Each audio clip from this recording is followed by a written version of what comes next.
Hello everybody and welcome back to Pravus Gaming and more Tekkit. In the last video, we created a giant EMI assembler containment system with a lot of recipes. Or rather, it had a couple of recipes, and I more or less just showed you how it works. But now there's a bunch of recipes. And by a bunch, I mean there's a handful. I have 18 pages of potential recipes that we could be putting in here, so there's a lot of room for growth. But in the meantime, a lot of the tedious items that I don't ever want to have to manufacture again are in here, such as stairs and fences, whoever wants to do that again. Tanks, strong boxes, coils, hoppers, storage cells, you know, things that I expect I'll be using quite often. I've also updated our EMI interface. I did temporarily, at least, take out the Certus Quartz Dust to Silicon and the EMI Basic Processor recipes. I'm going to get another one of these furnaces set up, but for now, at least I have an EMI interface that is dedicated just to making all of our different metals. If we supply the correct ores, it will automatically pulverize and cook those up, because there's a little pulverizer right over here as well. So that's all my ore refining basically done and ready to go over here, maybe the only exception being the induction smelter. But I kind of figure, gosh dang, doors! Ah, friggin' heck. Okay, I kind of figure that stuff's not going to be that interesting to show you guys. Like, maybe sometime I'll have to dig a giant basement down there and get a whole bunch of machines set up, because there's a lot of them that I'm going to need. But for now, just understand, we've got that up and running. The big downside to our applied energistics system is that it drains a lot of power. I've had to replace this battery 3 times so far. So, we, frickin' doors, need to upgrade our power generation and capacity. So, you guys seen this big reactor over here? We have expanded out the room a little bit because I'm gonna build a whole new one. Well, actually, I mean, I could build a new one, and I will do that, but I also could just upgrade what we currently have. It's off at the moment, but as a reminder, we were making, what was it? That's kind of evening out a little bit, so about 1.23, so not an absolute ton of power. A pretty good amount, enough that'll last me for, you know, a while, but we can improve upon this. There's a few things that we could do. We could add in extra control rods. More fuel, more power. Alternatively, we can just be a little bit more efficient with what I have right now, and switch out our coolant, and maybe eke out a little bit more power. I'm actually kind of curious to see just how much more we can get out of this system if all I do is change out the coolant. There are a few different coolants that we could use. Liquefied yellorium, for example, but I don't think it's all that good. Water sucks. We could use resonant ender, which I do have plenty of, thanks to all the ender pearls that we have been generating. So that's a pretty efficient coolant. I could dump that in. Alternatively, there is one very rare, very difficult to find and properly manufacture coolant, and it is called I got the wrong thing. Gelid. Well, frickin' heck if I can type. Gelid Cryotheum. There it is. How do you get Gelid Cryotheum? Well, you have to use the magma crucible on Cryotheum dust. The crap is Cryotheum dust, you might ask. Glad you asked.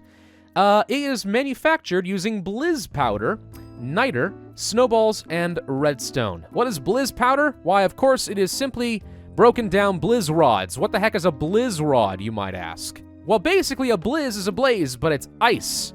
Exact same concept. And if we can find one and kill it and take its blizz rods, we can get dust. Now, if we're going to find any blizzes, however you want to say that, we need to go to a really good ice biome. Now, these guys are so rare that I have literally never found one in all my time playing Tekkit. I feel like just generic snowy biomes are not good enough. I can't remember if the base game, or maybe it's just the mod pack, has like an extra cold biome where you have like icicles and stuff climbing up the trees. I feel like that's the place where I read you're supposed to be able to find them, but I've never been able to find one. Not a once in all my time playing the game. It's always a little scary when I'm literally flying off the edge of the world. Please render, it makes me feel more secure. Oh, thank you. Aha, a nice big snowy patch. Any blizzes? I see wolfies, I see pigoos. Those two aren't gonna get along well. Build a house out of bricks while you still can! Well, I'm not feeling very hopeful that we're gonna find a blizz out in the wild. I've been searching for a while now. Ice biomes are not the easiest thing to come by, and the world is quite big. Even with this handy-dandy jetpack. The good news is, if we don't find a blizz, that's not the end of our Gelid Cryotheum dreams. We can manufacture some. But just for the sake of it, so you guys can see exactly what I'm talking about, let's just go ahead and spawn one in real quick. Get rid of these stupid books. All right. Spawn Blizz. Hi, Blizz. Phew. Oh, he throws snowballs at me. No! I'm going to leave that on the ground, though. You all see it? I'm not taking it. I'm not cheating. I just wanted to show. Okay, home at last. So, if we want to manufacture Cryotheum dust, it's not quite as difficult as you might expect. Cryotheum dust. There it is. So we needed the Blizz powder. Blizz powder, yeah, you can use the Blizz rods. But you also can take destabilized redstone and infuse it into snowballs. And for some reason, that works. Granted, it does get a little expensive to use up all your redstone on this stuff, but hey, in a pinch, I'm all right with it.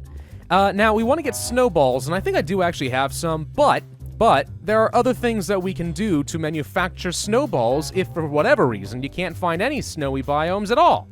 Namely, you need a glacial precipitator, which is just an awesome name for a block. This is manufactured using snow. Gosh dang it, I guess you have to be able to find snowballs, don't you? Well, that's fine. Anyway, machine block, redstone reception coil, some copper, and some pistons. You know, the cool thing is, I totally can just go ahead and order some of those things. For example, I want a piston. Did I not? There we go. Yeah, I want a piston. All right, let's go ahead and manufacture one of those things. And then I wanted a machine block. I got a couple of those. Gosh, I love applied energistics. It's so fun. All right, one glacial precipitator coming right up. It's actually very similar to the igneous extruder. You know how this sucker takes some lava and water and can make obsidian and so on? Really hot things? This just makes really cold things. Otherwise, exact same concept. Case in point, I can make snowballs, snow, and ice. I think all I need is some water. Well, I mean, and then power, of course, obviously. I haven't forgotten how that system works. All right, we have power, we have water. Manufacture them, snowballs. We should be able to get a whole bunch in here. There we go. There's 32 snowballs right there. Okay, easy enough. Let's go to the fluid transposer. Take our redstone that has been destabilized, set it to an output. And then if we dump in the snowballs and fill her on up. Did I break this somehow? Hang on.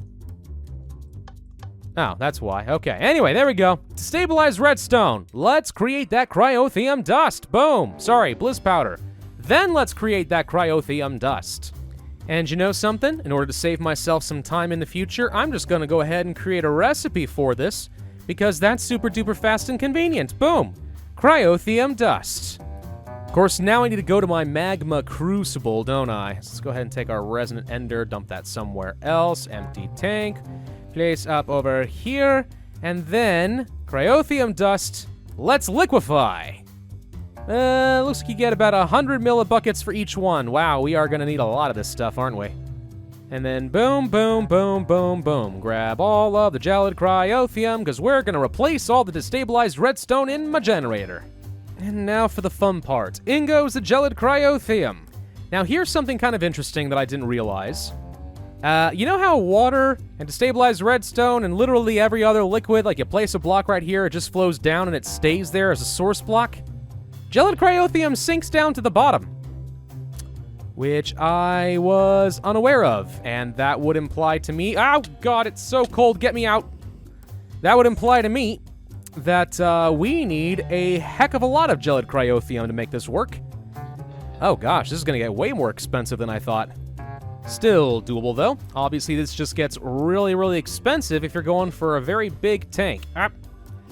Alright, well anyway, remember that we were making a little over 1,000 redstone flux per tick with what we had before. My question then becomes, how much are we making now if I activate the reactor? Well, once I eject one of the cyanide bars as waste, it appears we are making a tiny, tiny little bit more than we were before. Yeah, gelid Cryotheum, you have disappointed me. You are not nearly as effective as I would have thought. Now granted, it's like what? I don't know, like a 3 or 4% increase right now? So, maybe it's really good if I had like 5 fuel rods and that like 3 or 4% could become really substantial. I don't know. The point is, though, this passively cooled reactor is just not doing it for us. We're going to need a heck of a lot more power than that. And that is why we are going to migrate away from the passively cooled reactors and to the actively cooled reactors. But before we get into the actively cooled generators, there is something else that I know I will need to do, and that is reprocess my cyanite and turn it into something useful, namely plutonium. You know how uranium and stuff in the real world can get re-enriched? Like it gets all spent and then you pummel it with more neutrons or whatever the process is, I don't know, and it re-enriches the thing and it continues to be radioactive and you can use it again?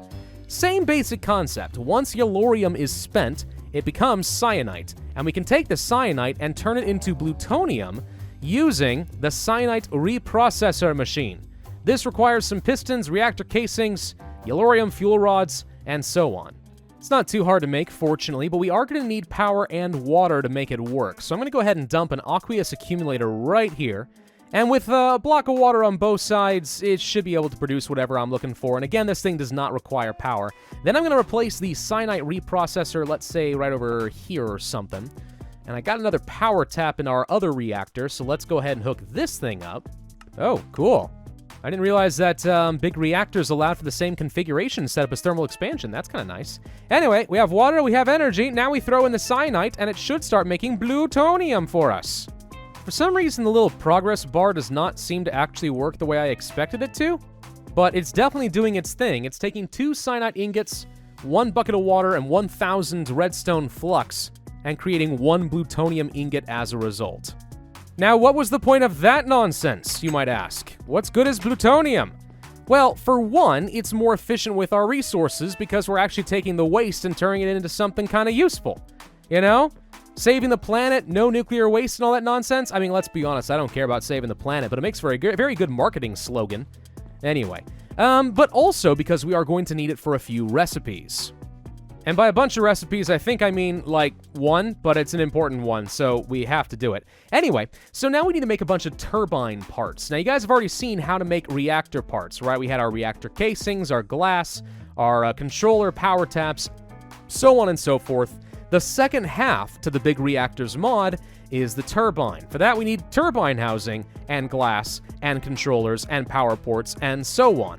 All very familiar stuff. There's a couple of extra things we are going to need. One, we are going to want to convert our reactor away from being passively cooled and being actively cooled, and that means we need to have a coolant port, not just an access port. I'll show you why in a little bit. The recipes for the turbine parts are not that different from the reactor. We are going to need iron, cyanite, graphite, and nether quartz for some housings, and then more of those housings with regular glass for the glass, very similar to the reactor. For the controller, this is where you need your plutonium, 2 plutonium ingots, and a diamond, and some turbine housings. Okay, power port, redstone. We will need something called a rotor bearing. Now, this requires 3 diamonds, some casings, and a rotor shaft. Rotor shafts require cyanite to make, which is one of the reasons we want to save some of our waste. And in addition to our turbine rotor shaft, we are going to need a whole bunch of turbine rotor blades, which requires the exact same materials, but in a slightly different order. The fluid port for the turbine requires some more housings, bucket, iron, pistons, and the coolant port for the reactor is the same, but requires reactor housings instead of the turbine housings.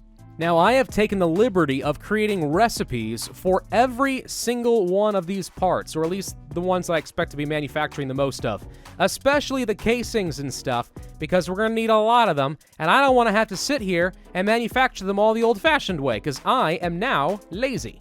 What's funny is I say that as if I was not lazy before, but let's be honest, laziness is the great mother of innovation. You may already be able to tell that this is going to be a very costly investment, but I think it will pay dividends in the future. All right, first thing we are going to do is build out a brand new reactor. I figure this is stuff you guys have already seen before, so you probably don't need to see it all again, right? You're smart people. Okay, that's looking pretty good. 5 fuel rods there in the middle. Now, we are not going to fill this with some sort of a liquid. We're not going to need it. Again, I'll demonstrate why in a little bit. Down here in the back, though, this is where I am placing my coolant ports. And right behind it, and I mean directly behind it, touching up against it, we're going to build our turbine. Let's go get all of our parts. And ultimately, we are going to build our turbine out exactly the same way that we do with the reactor. We have to first start by building out a giant hollow cage. Okay, so we got our giant cage here, and I've got a few different power ports, because I actually anticipate that I'm going to be generating so much energy that one conduit is not going to be able to carry it all. But we'll come back to that when we get to it. In the meantime, let's make sure that we get our fluid ports lined up. Now over here, our coolant ports are set to an output right here. So let's make sure that this is set to an input. Perfect. And this is set to an input, which means this one needs to be our output, which... Oh, right. For some reason, the turbine fluid ports, like, you can't change until the multi-block structure is actually done. Can't say I understand why that would be the case, but it is. Here in the middle, we are going to place our rotor bearing. And what this is going to do is to... Whoop, wrong block. As I was saying, what this is going to allow us to do is start placing a giant rotor shaft, and this thing will be free to spin on said bearing. And to that shaft, we can start attaching our rotor blades. And these things are what's going to be what actually picks up the velocity of the steam and rotates the shaft, which will generate the power we're looking for. It kind of functions exactly like a real power plant in that way, which I think is kind of cool.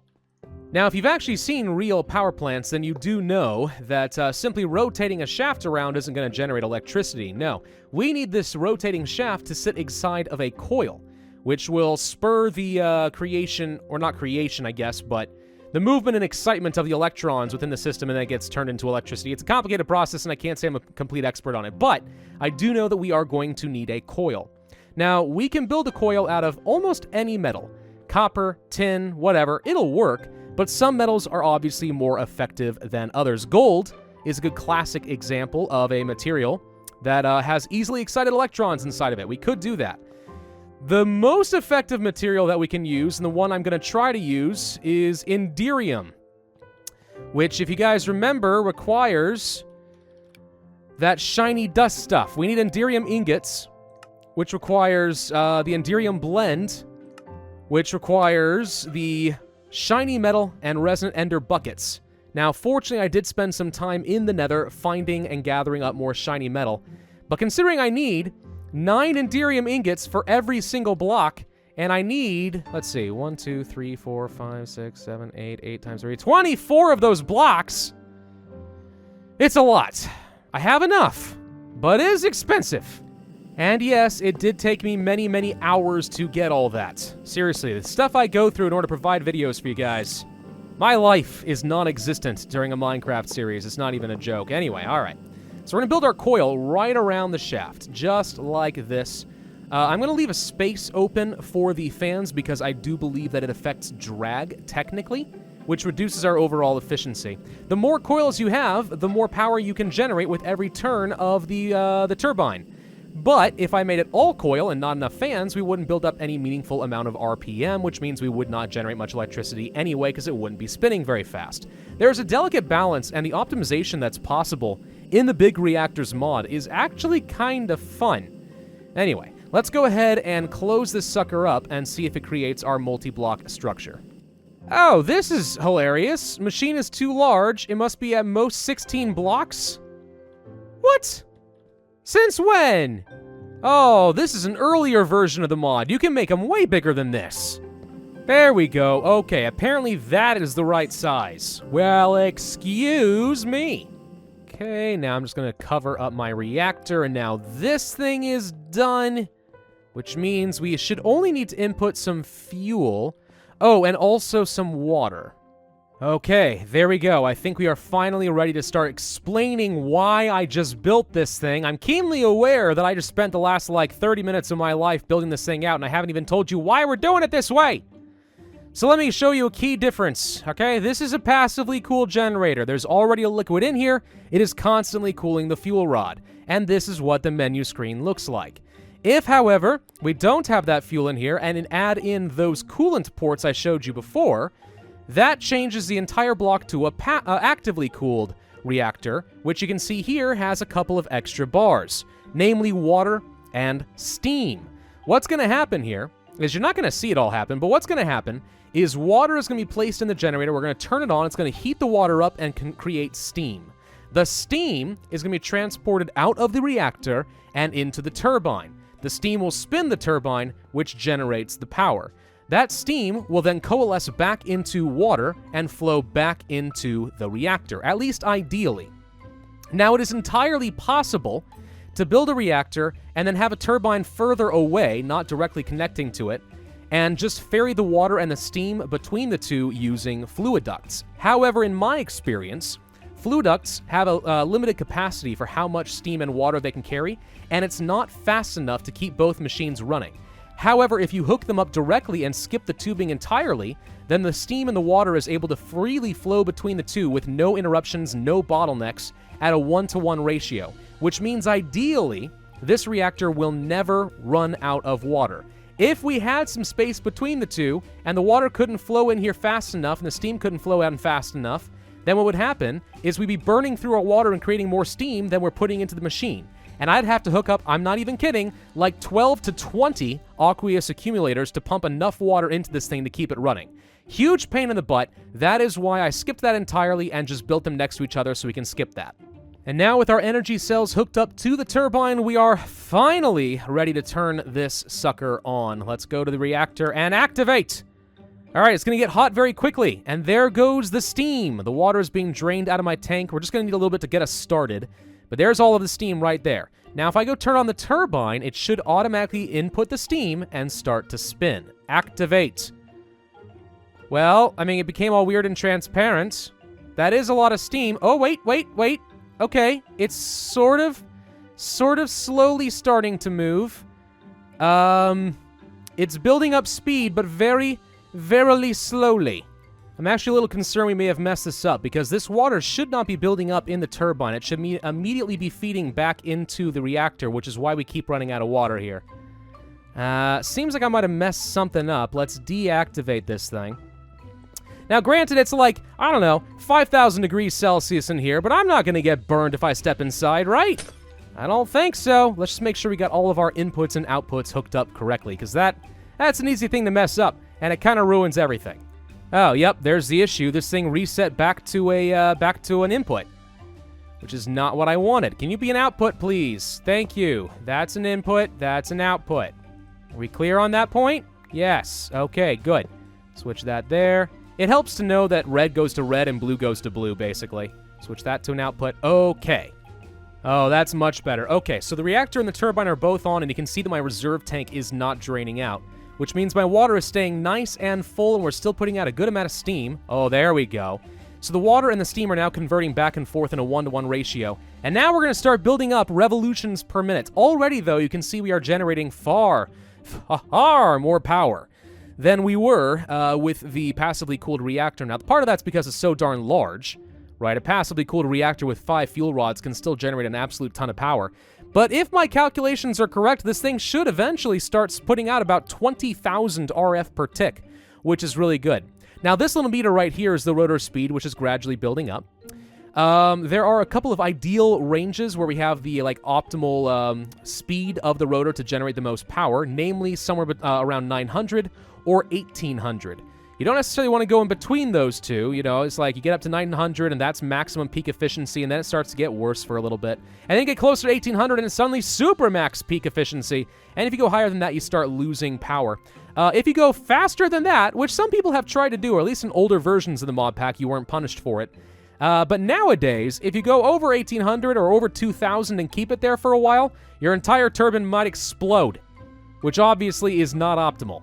See, we're now starting to approach 900 RPM, which is a pretty efficient speed to get power, but if we go to 1800 RPM, we're going to get even more. So we're not even up to halfway speed yet, and we're already generating almost 8,000 RF per tick. You guys see the power of this yet? Because it's really, really good. So what I'm doing right now is I'm going to wait until this thing gets to about 1800, and then I'm going to make sure that we are adjusting the maximum flow rate to try and keep it kind of at an equilibrium. I want it as close to 1800 as possible, and we should be able to find a sweet spot. I may have also overestimated how much RF per tick I'm going to get. I thought it was going to be about 20,000, maybe it's less than that. Either way, this is a pretty good output so far. We are already generating more power than our power conduits can handle. So even with 4 of these things attached, filling up 4 different energy cells, it's not fast enough. That's how much power we're generating right now, and it's only getting bigger! Okay, we're starting to get really close to peak efficiency. I'm going to go ahead and start slowing down our flow of steam a little bit. I'm thinking might be a little bit too much. Well, no, it's still building up. Okay, slow down. Up. Still not slowing. Okay. Good lord. I'm having to restrict the flow a little bit more than I think I was expecting. Okay, that appears to be pretty darn close to equilibrium. 1,300 millibuckets instead of 2,000. Keeps us very, very close, only slightly slowing down, very close to the optimal flow rate in order to maintain about 1,800 RPM. And out of that, we are generating a full 15,563 RF per tick. Not bad. And even better, because of the way we have this thing set up, we don't even have to worry about having 20 aqueous accumulators. We're not running out of water pretty much at all. Now, to give you some idea, we are consuming a lot more fuel than we have been before. It looks like about 0.324 or so, which, you know, is like, oh, okay, that's a substantial margin. We've already burned through 4 of our yellorium ingots. But if I come over here to my passively cooled reactor, now granted that only had 1 fuel rod, but to give you an idea, yeah, that's consuming about 0.081, right? So that means we are currently chewing through about 4 times the power, but we also have 5 fuel rods instead of only 1. This is only producing 1.36 kilo RF per tick, whereas this sucker was generating 15,000 RF per tick. So we're literally 10 times more power for about the same amount of fuel consumption, as far as I can tell. Well, wait, no. That's not quite fair. It actually should be about 5 times. Okay, fine. Assuming that this goes up by 5 times with 5 fuel rods, so we consume the same amount of power, either way, this thing ends up being twice as efficient as the passively cooled reactor. Turbines are excellent. Let's make sure we actually hook this thing up to our frickin' creepers! Okay, well anyway, let's go ahead and hook this thing up to our applied energistic system, because that was the entire point of building this thing, right? Okay, so that's all hooked up. Let's take a quick look at our power situation, our power buffer in the system. What do we get? Well, it's filling up pretty darn nicely, so I have to say that our applied energistic system is sustained for as long as we can continue chugging yellorium into the system. Now, eventually that will become a problem, but that is one of the reasons we also have plutonium. If I ever do run out of yellorium and I need some quick power, all we have to do is refine the stuff, re-enrich it, get plutonium, shove it into the reactor, and that will do the job. I think my biggest problem right now is actually going to be energy storage. I'm wasting so much power right now because I actually don't have anything to put the energy into. So you know what? Before we end today's video, I think we are going to go ahead and build out some tesseracts. Or actually, you know what? No, I don't have time for that. Next video, first thing we are going to do is build out a tesseract so that I will be able to start storing the power more effectively. It's going to take too long to explain how all that works, but it's going to be exciting, trust me. Thank you all very much for watching. I do hope that you enjoyed this video. And if so, you'll consider hitting that like button, leave a comment, and subscribe, and I will see you guys next time.